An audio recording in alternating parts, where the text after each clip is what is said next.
Hi hello friends, வணக்கம். வாங்க இந்த ஒரு பார்ட் டைப்பில் ஒரு கிளாம் பண்ணுறோம். அது எப்படி பண்ணுறாங்கிறத பார்க்கலாம். இது எதுக்கு வர்றதுன்னா, ஒரு ஒரு ஃப்ரேமில் லெக்கு அடிப்பாட்டத்தில் பட்டாகிற ஒரு லெக்கு.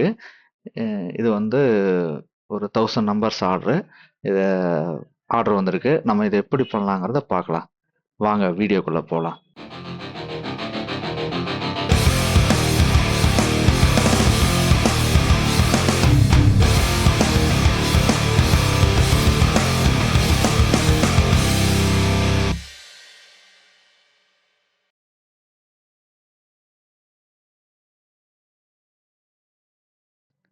இதுக்கு தேவையான மெட்டீரியல் வந்து ஸ்டிப்பராக நம்ம கட் பண்ணிட்டு வந்துடுறோம்.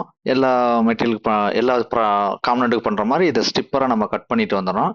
கட் பண்ணிட்டு வந்துட்டு நம்ம அதுக்கு சைஸ் வித்தை வந்து கரெக்டாக செட்டிங் போட்டு ஸ்டிப் சியரிங் பண்ணுறோம், கட்டிங் பண்ணுறோம்.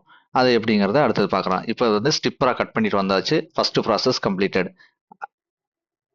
இங்கே நம்ம ஸ்டிப்பர் கட் பண்ணுறோம்.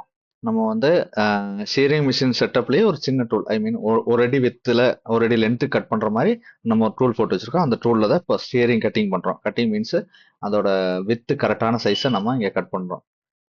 இது வந்து 20 mm ஸ்டிப்பராக கட் பண்ணுறோம். இது வந்து திருப்பி திருப்பி ஏன் அடிக்கிறோன்னா, பர் வந்து ஒன் சைடாக வரும், பீஸ் நீட்டாக வரும், கையை கிழிக்காது. அதனால அக்யூரசி நல்லாயிருக்கும். அதுக்காக திருப்பி திருப்பி அடித்தா நம்மளுக்கு நீட்டாக வரும் கட்டிங். இதோட வித்து வந்து கரெக்டாக 20 mmங்க. நம்ம 20 mm கரெக்டாக ஸ்டிப்பரை சைஸ் பண்ணி ஸ்டியரிங் பண்ணுறோம். லென்த் ஆல்ரெடி டோட்டல் லென்த் எடுத்துருவோம்.